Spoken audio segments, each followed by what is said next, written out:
Welcome to Ocean Chicks Films.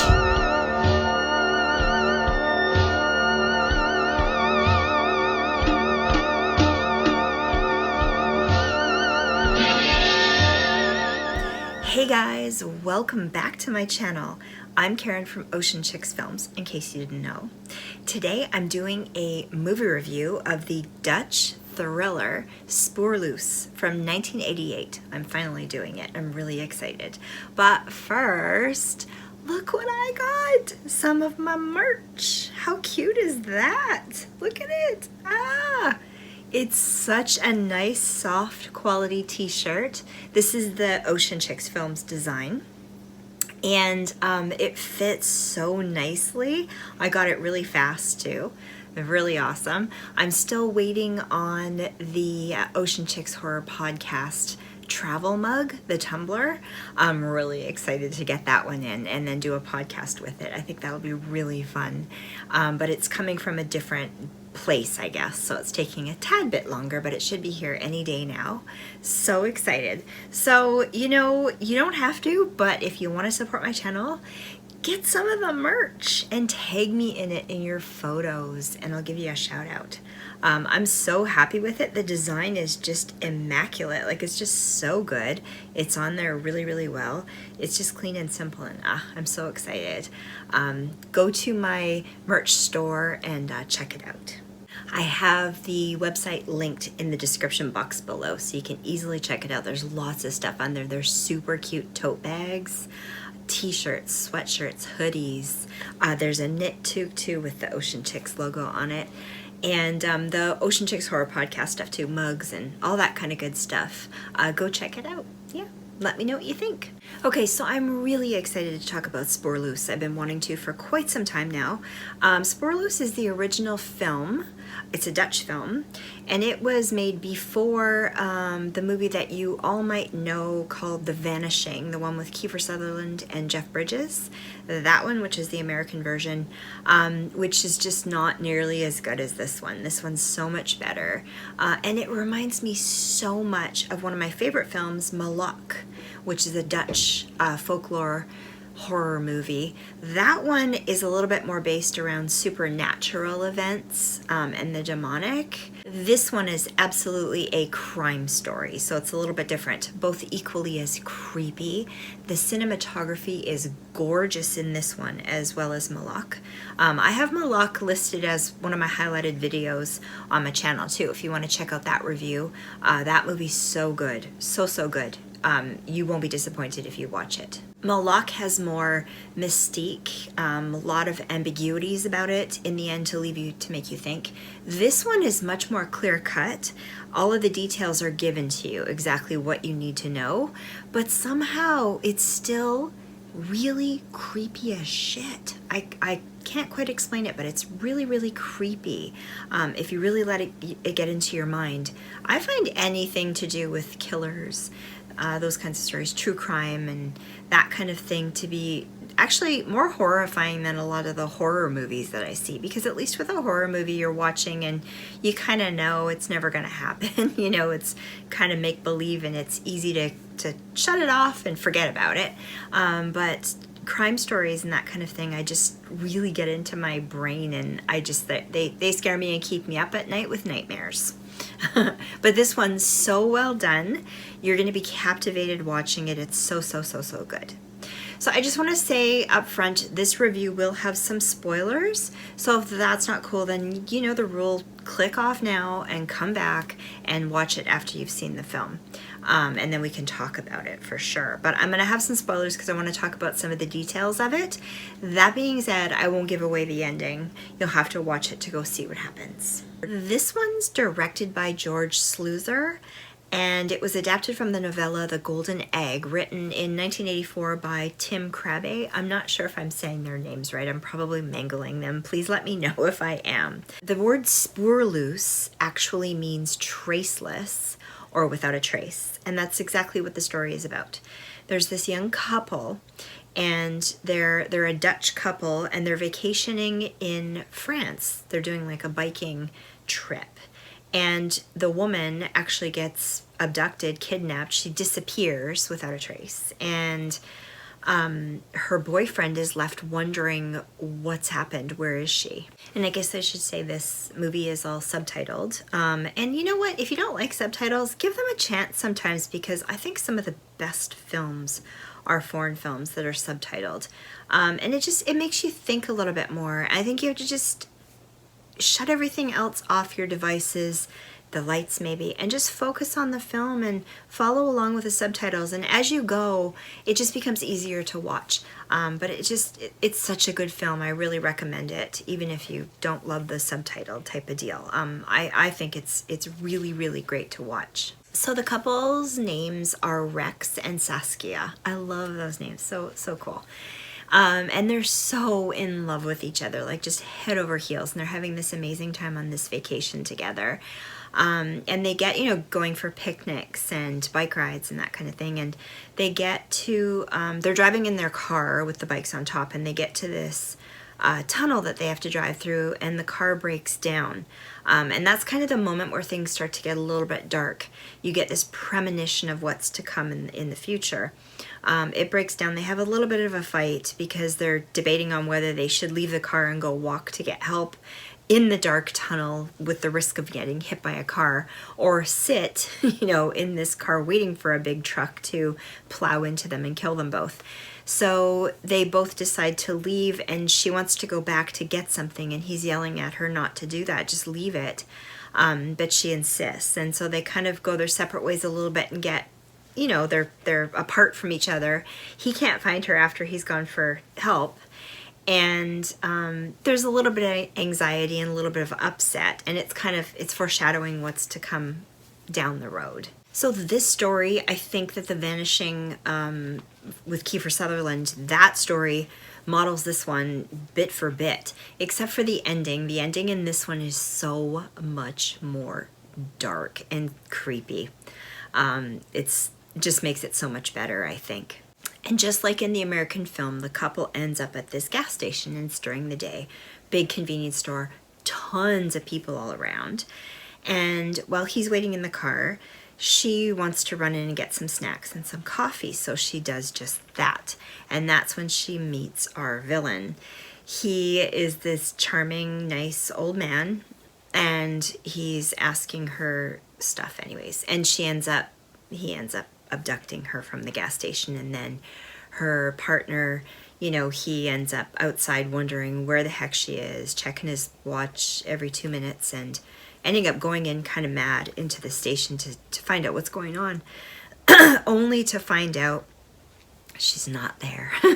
She disappeared a while ago. People kind of saw her in there but weren't really sure, because there's so many people, and they didn't really get a chance to pay attention.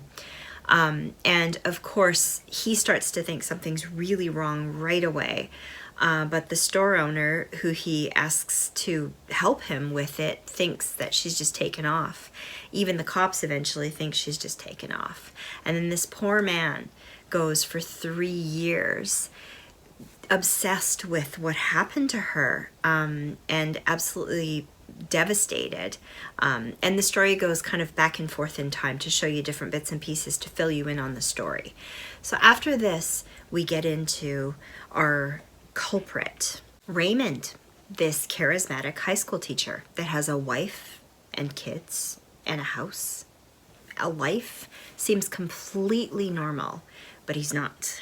We learn as the story goes on that he's this horrible sociopath who has no conscience, no feelings, and is obsessed with carrying out this horrible, the most evil thing, the most evil crime that he can possibly dream up, to kind of prove that he's good in his mind, and a way to impress his daughter.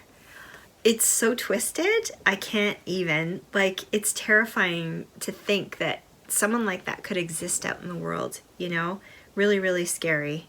After the gas station, we kind of go back in time to fill us in on the details. We see Raymond at this house that's for rent, and his family have a table set up and they're having like a little outdoor dinner party kind of thing together, and it's daytime and it's bright and sunny.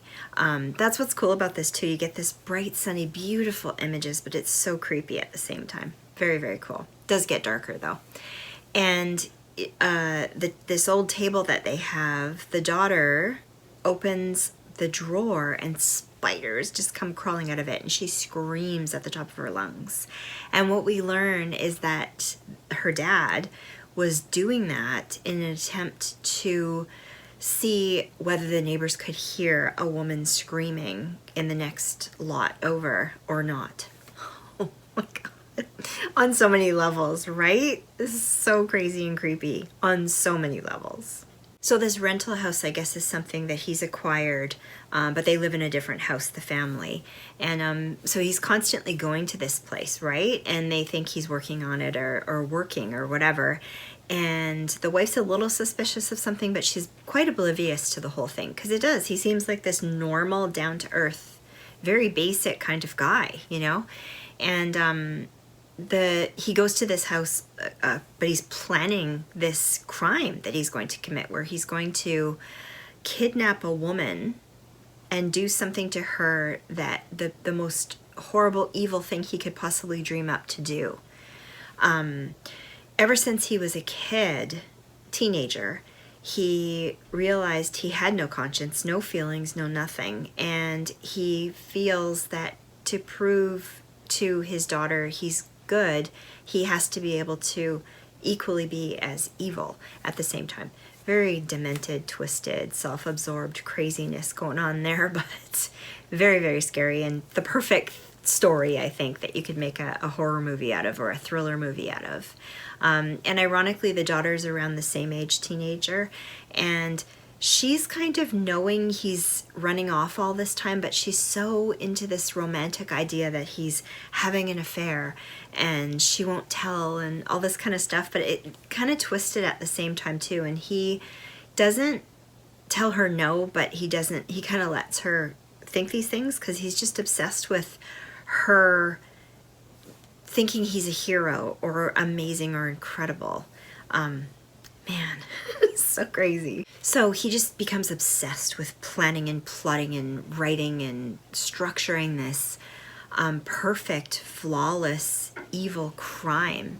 And he kind of does pull it off, actually. He goes too far with it in the end, but he does pull it off. So very, very scary. A lot of it meaning it's scary because he is showing you how he's plotting this thing. So you're in the head of the criminal, watching him orchestrate all of this and how demented he is in his head. And wow, that's just hard to wrap your head around. Like, it's just so crazy and very, very scary. And he does think up a crime that is truly horrifying, and it does affect many people on different levels. Rex, is affected for like 3 years, obsessed with finding her, and he can't. She's completely disappeared, and nobody has found any trace of her whatsoever. And he even makes a new girlfriend, and very shortly after that, she really loves him, but she ends up leaving because he just can't let go of the search for finding out what happened to her, even though they obviously know she's likely passed away by now. But he just wants to know, and he can't just let it go and move on, so they end up kind of going their separate ways, which is a little bit different than The Vanishing, where that girl stays with him and fights for him until the end. They kind of changed it that way.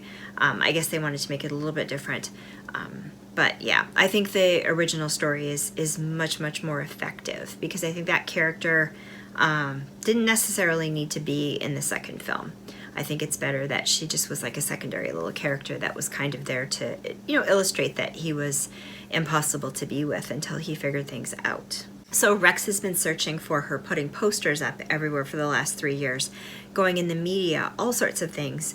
And Raymond has been following along, watching him, stalking him, seeing what's happening with him, what he's doing.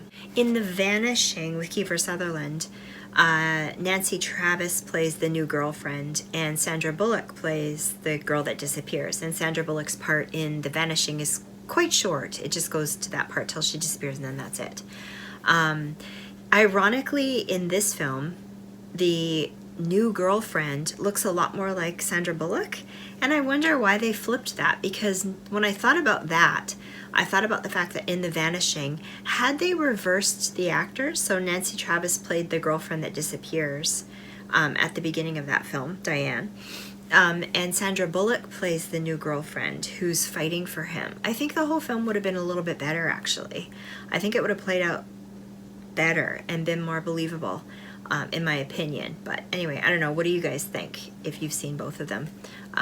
That was just my impression of it. I was kind of surprised, but I guess they wanted to change subtle things in the American release from the original. But I think little things like that might have made the American version better. While Saskia was around with Rex, she had this weird dream that she told him about, which was of being trapped inside of a golden egg. And it was just something that was kind of poignant. And later on, after she's missing, he has the same dream. And that kind of inspires him to go looking for her. And it's kind of ironic, right? Trapped inside of this golden egg. Because what happens is Saskia ends up being kidnapped and basically buried alive in a coffin to die kind of thing. And she does. And that was the horrific crime that he wanted to play out, and what Rex ends up finding out in the end. Exactly the same as in The Vanishing with Kiefer Sutherland. Same deal. Very, very creepy. I mean, that would be a horrible way to go. Horrible, especially if no one ever did come rescue you or find you. And you knew you kind of put yourself in that position by, befriending or helping out this stranger in the first place. Yeah, crazy, scary. So Raymond spends a lot of time plotting out how he's going to capture a woman and kidnap her and bury her alive and do this. So he finally realizes that he's got to subdue them somehow. So he gets chloroform. He practices on himself to see how long the chloroform will knock him out, so how much time he would have. So what radius from this abandoned house that he would be able to go to find a woman to be able to get her and bring her back to this house in time without her waking up. And he tries a couple of times, but he fails because people are like, yeah, I'm not gonna, he pretends like he needs some help loading some stuff into his vehicle, or putting a trailer on his vehicle. A little bit different in the American version. And he just, no luck, keeps getting turned down. People start getting suspicious of him. So he realizes when he was a kid, he had a moment where he crazily jumped off of this balcony and broke his arm. Just that feeling of like going over the edge with something. Same idea as kidnapping somebody. If he could do it, he was capable of doing it. And he had a cast back then, so he thought, if I wear a cast and look like I'm injured, people might be more inclined to help me, and it does, it works. He gets Saskia to help him, and then he chloroforms her and throws her into the car and takes off. Right under the nose of Rex. Very, very sad, very sick, very twisted, but he's able to do that way. Eventually, Rex and Raymond meet because Raymond kind of gets to that point where he needs to go farther with it. He needs to keep going with this little plan and play it right out to the end. It's just his twisted, narcissistic kind of personality needing to feel or something. I don't know, just to go as far as he can possibly go. Very, very sick, very dark, very evil. And he ends up meeting up with him and explains to, like, Rex just wants to know what happened to her. I don't care what you did. I'm not going to get you in trouble or anything. I just need to know what happened to her so I can move on with my life and be done with it. I'm just going crazy. So sadly and sickly, Raymond gives him two choices: to either drink this drugged coffee that he has for him and find out exactly what happened to her, or don't and walk away and never know and never find out what happened. Oh, you just want to punch him in the head. That's exactly what Rex does. He just goes bananas, ballistic, crazy. But then, weirdly enough, he decides that he's going to drink the coffee to find out what happened to her. And your heart just sinks. Your stomach just turns. You know, you're like, oh no, don't do it, don't do it. You know, but he's thinking he'll be able to find out, not thinking in a minute what's actually going to happen. And Raymond gets his jollies. He gets to play out this plan and orchestrate it and control all of these things and be this, like, you know, hero of this whole scenario that he's got worked out for himself, and get away with it. Very, very sick and twisted. And I forgot to mention this part. The way that he gets Saskia into the car is he's got this keychain that he was given to him for his birthday by his daughter with an R on it, inscribed on it, and R, Rex, Raymond, right? So Saskia is lured in because she wants one of these keychains, and he says, oh, my company makes them. I've got some in the car, and that's how he gets her into the car.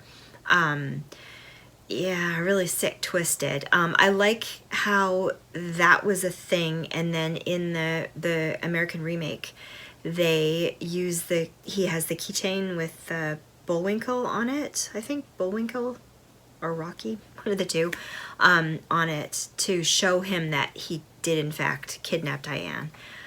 So they use it that way, and instead he has bracelets that have the infinity symbol on them, and he pretends to have them in his car and gets Diane to go into his car the same kind of way. So I like how they did that too. That's kind of intriguing because I don't know, for some reason that keychain thing stuck with me when I watched the American film. It just seemed very creepy and very like cocky to me, that scene, and it just made me very infuriated by the villain in the story. Anyway, that kind of idea. Very sick and twisted how he kind of used his daughter to be part of the whole crime too, which is just really sick and twisted. On so many levels, there's so much going on here that even though they outline everything in this story and don't leave any mystery for you, it's very disturbing and very dark and very upsetting, this movie, because it does still make you think about all the stuff that could be going on in his head and how terrifying it is to know that there are people like that out in the world that could do these kinds of things. And Raymond has this one quote that's very disturbing. He says, "The best plans can be wiped out by fate. That saddens me." And I'm like, wow. Because I think on that level sometimes too myself. You know, you think if you get up and go down one side of the street, different things will happen that day than if you go down the other, or if you're late to an appointment or something, how things can kind of snowball from there. But that takes it on a whole nother level when someone that's that messed up is thinking that way. How creepy that is. Yeah, really makes you think. He's just so manipulative in a negative way that it's just vile. You know, that kind of thing. You just want to punch him, beat him up, beat the crap out of him, which is what happens in the American version, right? Kiefer Sutherland beats the crap out of Jeff Bridges once he realizes that he's the one that did it. So crazy. So it's a very, very dark ending in this story, and it just ends. But I'm not going to give away the ending. I'll let you go watch it and see what happens. Yeah, such a great film, though. I really, really enjoyed it. I'm so glad to all of you that suggested and have recommended over the months for me to watch that film, that it's so much better than The Vanishing, the one with Kiefer Sutherland and Jeff Bridges. And I have to agree, it is. It's phenomenal. I love these Dutch horrors, Dutch thrillers. People ask me to try to find more of them and review more of them, and I certainly will as I find them. And if you guys find any, please flip them my way, because I really love to watch them. I seem to really be smitten by them. They're some of my favorites, actually. So guys, for my review, I'm giving this a hard 5 shark bites out of 5 because it's so good. Really, really enjoyed it. I plan on getting a physical media copy of it sometime, as well as Maluk. I still don't have that one. So good. Really, really recommend it. If you've watched it, let me know what you think in the comment section below. Yeah, or if you haven't, go watch it. Check it out. I recommend it. It's a really good watch. It's a thriller, right? It's not a gory slasher horror film. So I think that a lot of you would enjoy watching it, actually. But let me know what you think. And if you like this video, don't forget to give me a thumbs up because it helps me out a lot, and subscribe to the channel for more movie reviews like this. Okay guys, I have so much stuff coming up. I've got the merch launched, so go get yourself some merch because it's super cool. And I'm working on Patreon. We're going to be doing some watch parties and things over there. Once I get some more people signed on to my Patreon, all tiers will be able to do private watch parties with me and the group.